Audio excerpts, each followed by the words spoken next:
Lolo, ito na po siguro ang barahang napili mo, tama? 50 baraha lang nandito at nasubukan ko na ang 49. Oo. 5 puso. Sa tingin ko, yan nga ang baraha ko. Salamat po sa pagpapagaan ng loob ko, pero hindi ko pa rin maintindihan ang trick na to. Excited na akong subukan to pagdating ng mga kaibigan nyo. Magsanay ka lang na magsanay, Nina. Makukuha mo rin yan. Kagaya na lang ng paglahuin mo ang paboritong tasa ng lola mo. Hindi na namin to nakita. At yon ang magic. Alam nyo na napasag ko po yun, Lolo. Ang ganda ng araw ngayon, Nina. Naglalaro ka dapat kasama ng mga kaibigan mo. Noong kasing edad mo ko, nasa labas ako magmula umaga hanggang gabi. Hinahabol nga ako lagi ng mga magulang ko para pauwiin ako tuwing hapunan. Malayo po ang bahay ng mga kaibigan ko. At wala rin po akong kaedad na bata rito. Pero okay lang po yun, dahil masaya po akong kasama kayo ni Lolo.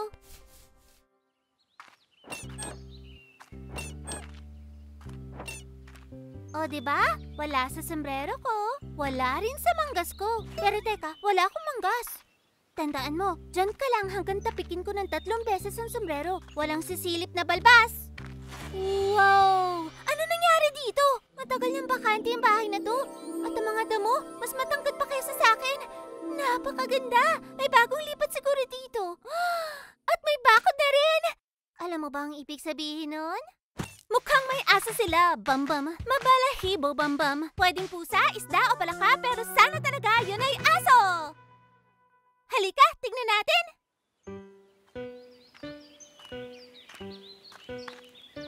Huh?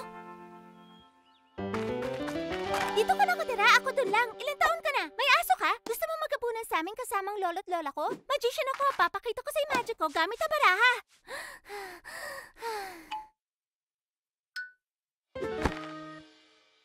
Halata namang magician ka rin tulad ko kasi nagawa mong paglahuin ang sarili mo. Pasensya ka na. Baka nabigla ka ng sobra. Pero ikaw pa lang kasi ang batang nakita ko rito sa amin at naisip ko na pwede. Hindi bali na lang. Ay, nagkamali na naman ako. Pero mukha ka namang mabait. Paalam. Teka, sigurado kang ayaw mo kong umalis? Pangako, magdadahan-dahan ako sa pagsasalita at sa mga tanong at... May kambing ka! Mas mainam pa to kaysa sa aso! Kumusta, toads na kambing? Maligayang pagdating dito. Ang sombrero ko? Ay nako, okay lang naman. Ngayon, mukha na siyang tunay na magician's hat na may mga cool na bagay. Hindi ba? Zero, nasan ka na ba? Zero ang pangalan mo? Napaka-cool nun! Oh, ako nga pala si Nina. Alam mo, dapat siguro nagpakilala muna ako sa'yo kanina bago kita inimbitahan sa bahay ng lolo't lola ko. Pasensya ka na sa akin, ha? Sa tingin ko, naiwan mong bukas ang gate dahil hindi ko makita si Toad sa likod bahay. Hindi magiging maganda ang tingin ng mga bagong kapitbahay natin kung makikita na lang kinakain ito ang lahat ng bulaklak nila. At ganun na lang po kung paano halos makain ni Toads ang sombrero ko. Pero nakuha ni Zero ang loob ni Toads na parang ganito. At binatawan na lang niya to sa damuhan. Hindi ba, Zero? Talaga namang nakamamangha ang kwento niyong yan, Nina at Zero. Sa kwentong tulad niyan, sa palagay ko hindi niyo makakalimutan ang araw na naging magkaibigan kayo. Ibig sabihin ang araw na naging matalik tayong magkaibigan.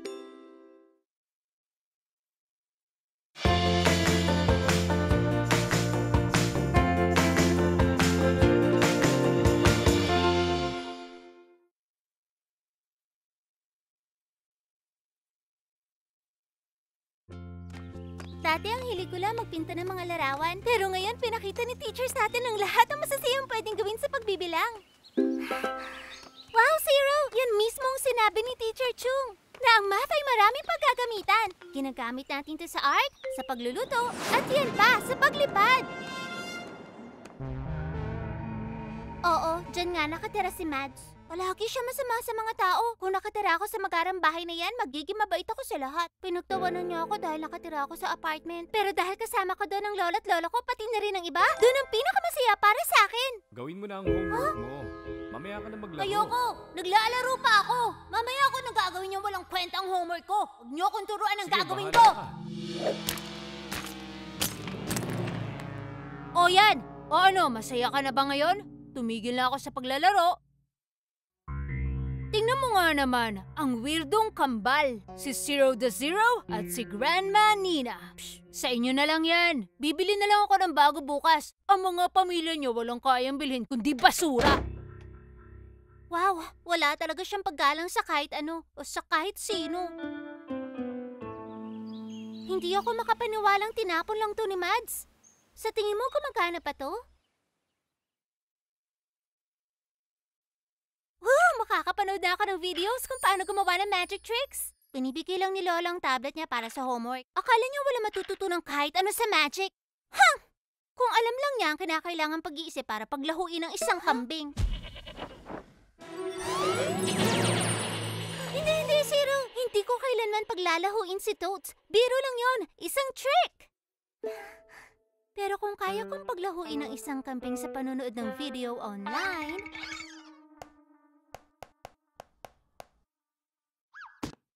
Tama si Mads! Basura na to.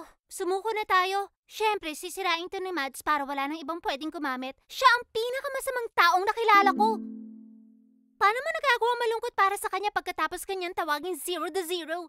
Zero ang kaalaman ni Mads tungkol sa iyo dahil mas marami ka pang nakamamanghang bagay na masasabi sa sarili mong paraan. Higit pa sa kahit sino nakilala ko. O sige, walang kahit sino, kahit si Mads, ang ganun kasama. Masyado lang akong excited na makapanood ng videos at makalaro ng games at syempre pa, nagalit ako kay Mads. Kailangan kong kumalma sandali.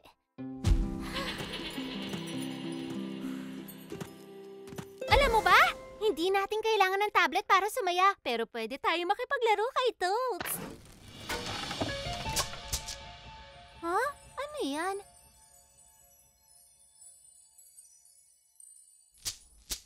Paano kung may ngipin ng dinosaur dito? Wow! Paano kung galing ang mga to sa rainbow dinosaur nang walang nakakaalam? Zero, pwede tayo maging sikat na mga archaeologist! Zero! Hello? Nakikinig ka ba?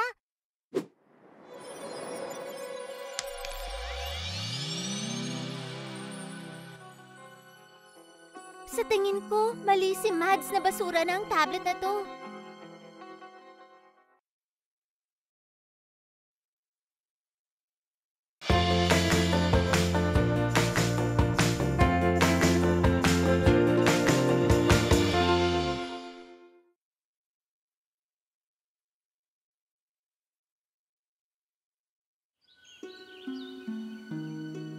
Hindi ko maintindihan.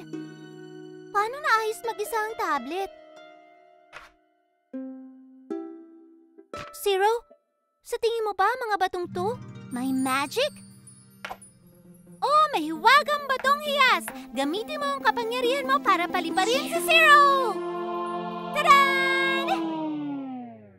Kahit papano, meron tayong tablet. Tignan natin ang magagawa nito.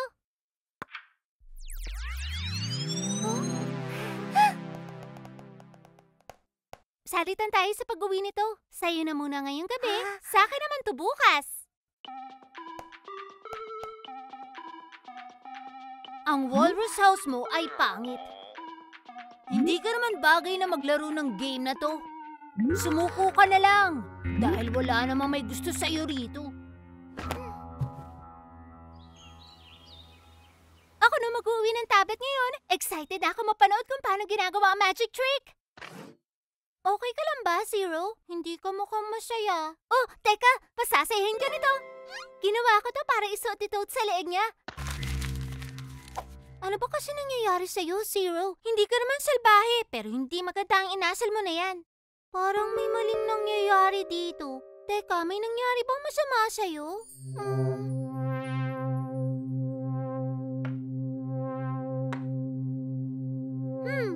Ano kayang gustong sabihin sa atin ng batong to? Na na na na na! Ha ha ha! Ano? Ano kayang nangyari? Saan tayo napunta? Makinig ka sa akin, Zero. Walang pwedeng magsalita sa'yo ng ganon. Dito man, sa eskwelahan, at lalong-lalo na sa tablet natin. Huwag ka matakot, Zero. Sinusubukan ni Mads na humina ka. Dahil binubuli ka niya at tinatakot ka niya. Pero kaya nating bawiin ang lakas mo. Heto, hawakan mo ang bato at tandaan mo to. Pag tumindig ka at taas noo kang humarap, walang makakapagpabagsak sa'yo. At nandito lang ako sa tabi mo para ipaglaban ka.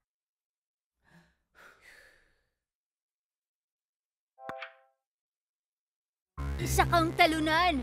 Bakit nandito ka pa rin? Gamitin mo ang boses mo at bawiin mo ang lakas mo! Okay, ito ang isasagot mo sa kanya. Mads, alam kong ikaw yan. Mga duwag lang ang nagtatago sa ibang pangalan. Pero hindi ako natatakot sa'yo. Kaya wag ka na mag-abalang ibuli ako. Walang magagawa yan. Zero ko nga talaga. Ngayon, i-block mo si Mads sa pakikipag-usap sa'yo. Ayos! Ikaw ang magdedesisyon kung sinong gusto mo makalaro. Kaya piliin mo yung magpapasaya sa'yo. Masaya kung meron tayong magic. Tagapagtanggol na ba to para tulungan tayo? Alam mo na kung paano ipagtanggol ang sarili mo at ganun din ang ibang tao.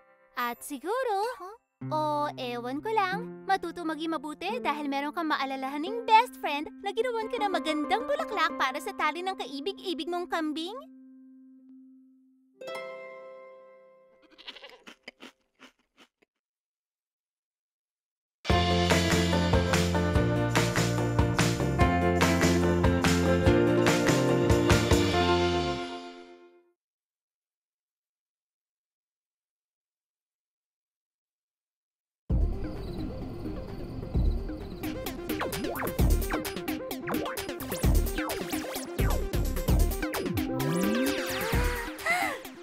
Ayos!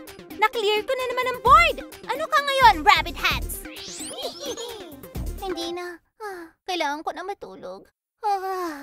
Pero bukas, pwede pa ako maglaro uli bago to iuwi ni Zero.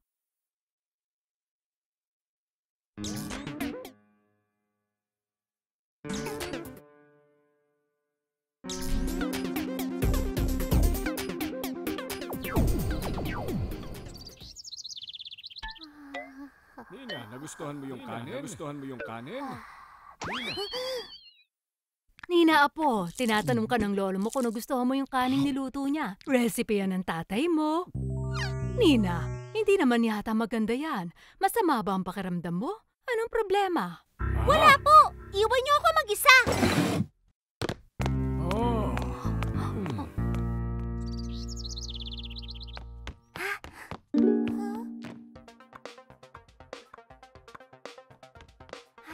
Wag, Zero! Magugulo mo ang nilalaro ko! Pasensya ka na, Zero. Pakiramdam ko, lumulutang ako.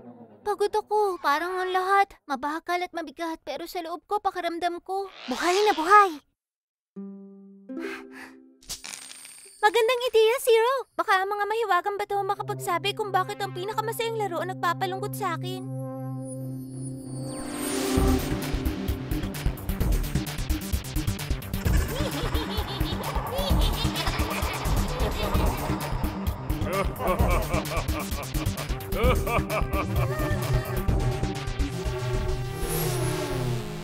Lumayo ka, Zero!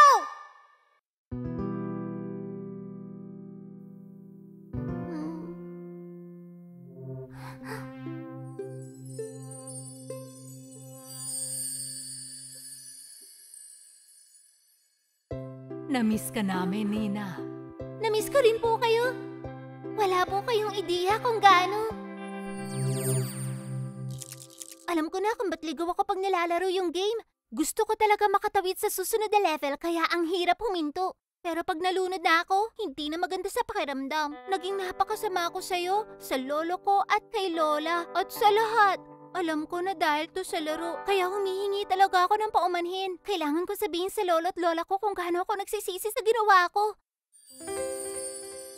Tawagin natin yan na batong nakakapagpakalma. Kapag ang lahat ay masyado maingay at sa loob natin ay buhay na buhay, ito ang magpapaalala sa atin na magpahinga, lumabas at maglaro.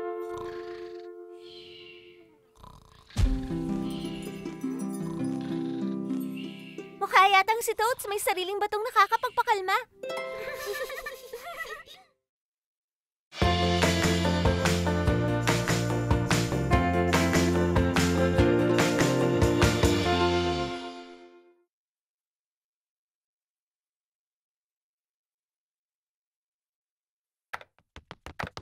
bubble tea truck nandun po sa tapat ng library. Pwede po ba kami makahingi ng pambili? Pangako, tutulong kami sa gawaing bahay pagkatapos. Please! Gagawin ko po lahat para sa bubbly bubble tea, para sa bubbly tulad ko! Pasensya ka na, Nina. Gusto rin sana namin. Oh, Lola, nakikita ko po sa mukha niyo na talaga may nangyaring hindi maganda.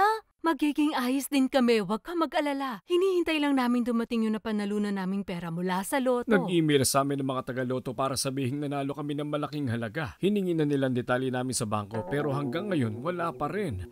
At yung pera namin na nasa bangko, wala na rin. Parang may hindi tama rito. Sigurado po ba kayong bumili kayo ng lotto ticket? Ay, hindi.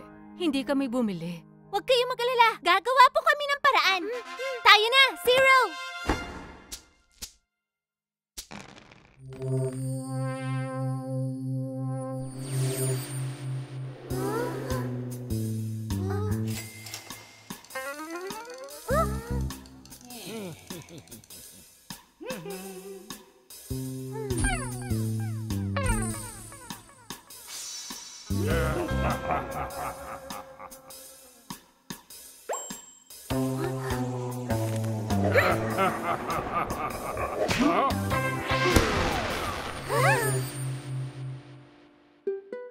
Oo, tama ka riyan, Zero.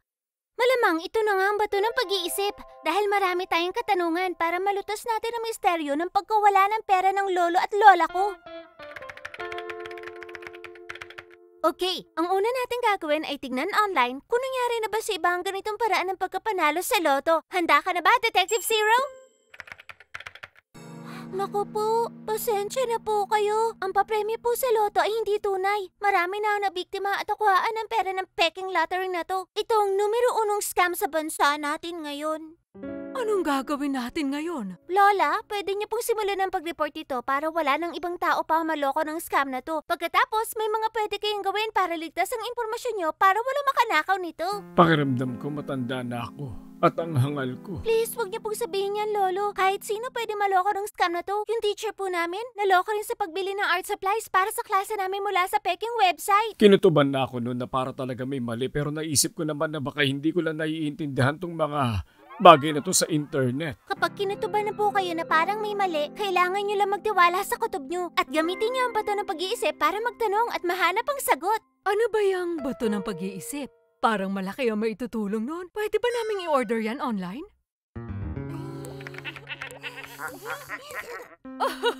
Hindi ko nga maintindihan kung bakit gustong-gusto nyo ang tablet na yan, mga bata.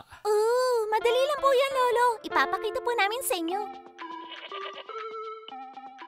Wow!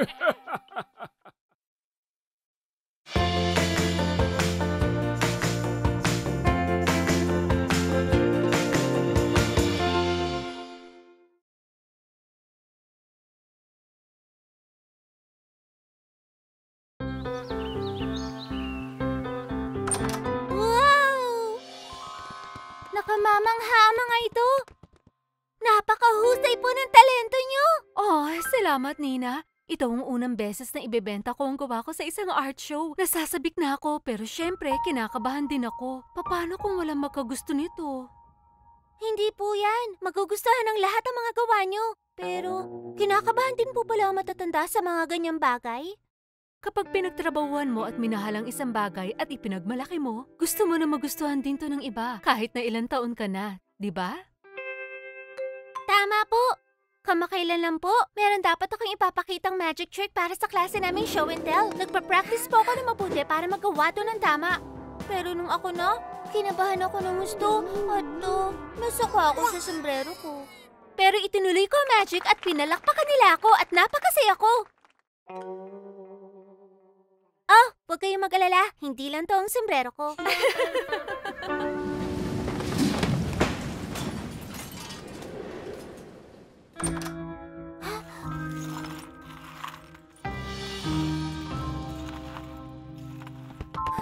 Wag, Zero. Hindi ka pwedeng pumasok dito.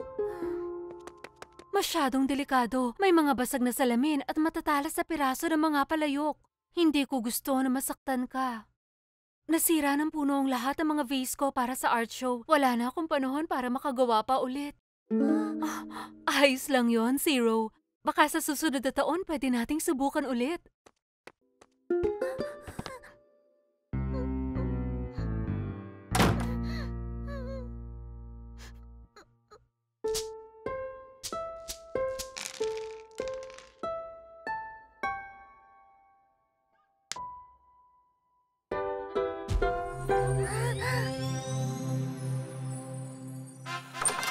Zero, seryoso ko. Hindi ka nga muna pwede rito.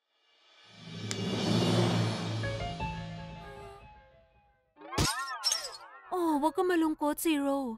Mga bagay lang naman to. Ang importante, hindi tayo nasaktan sa nangyari.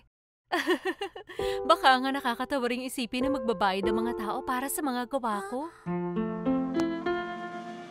Hindi dapat sumuko. Gusto kong naririnig ang boses mo. Matagal na panahon kong hinintay na marinig ka magsalita at naaalala ko sa iyo ang lolo mo. Ang aking ama, nung medyo mas matanda lang ako sa iyo ng konti, nasira ng gusto ang bahay namin dahil sa buhawi. Pero sabi ng lolo mo, pulutin namin ang bawat piraso at gamitin para bumuo ng bahay na talaga namang higit na mas maganda. Dahil tayo ang bubuo nito ng magkasama. Hindi ko pa rin maintindihan, Zero. Kung walang magic ang mga bato, saan galing ang lahat ng kapangyarihan? Ibig mong sabihin, nasa kalooban natin mismo ang kapangyarihan? Talaga ba? Kaya ang mga bato ay nagpapaalalang gamitin ang kapangyarihan natin para tulungan ang sarili at ang iba. Kailangan natin sabihin kay Toads ang tungkol dito. Mapapasirko siya sa tuwa!